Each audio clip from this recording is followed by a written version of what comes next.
हर शहर में एक ऐसा घर होता है जिसके बारे में लोग सिर्फ चुपचाप बातें करते हैं। रमगार में भी एक ऐसी ही हवेली थी।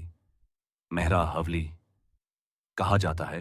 वहां का एंटिम कमरा 20 साल से बंद है और जो उसे खोलता है कभी वापस नहीं आता।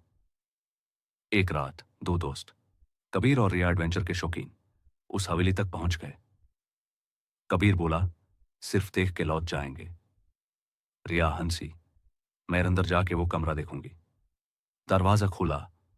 एक पुरानी सड़ी हुई बू हवा में फैल गई। दीवारों पर पुरानी तस्वीरें और एक कोने में खून से लिखा था, वापस जाओ। रिया ने एक तस्वीर उठाई।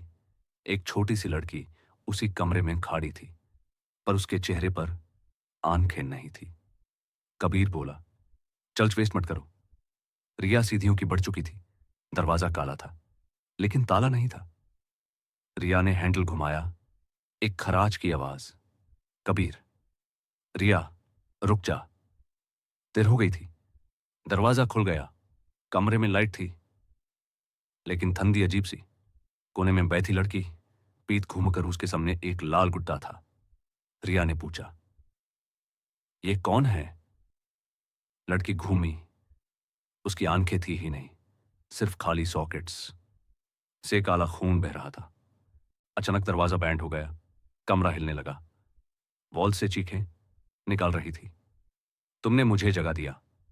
कबीर चिल्लाया, रिया, निकल वहां से। लेकिन रिया हिल भी नहीं रही थी। उसकी आंखें सेफ्ट हो चुकी थी। उसके पीछे वो लड़की अब उठ चुकी थी। और फिर एक जोर से स्क्रीम, फिर अंधेरा। अगले दिन पुलिस ने कबीर को हवेली के बाहर पाया, बेजान, आंखें सेफ्ट, कुछ बोल नहीं रहा था। रिया कहीं नहीं थी। इंस्पेक्टर घर के अंदर गया और वो कमरा फिर से बंद था। उसके ऊपर लिखा था, एक और रूह अंदर चुकी है। जब तस्वीर उठाई गई, अब उसमें 3 लोग थे। वो छोटी लड़की, रिया, और कबीर, क्या कबीर भी अंदर चला गया था। अंतिम कमरा हर जगह होता है। सवाल यह है, क्या तुम उसे खोलने की हिम्मत रखते हो? The end.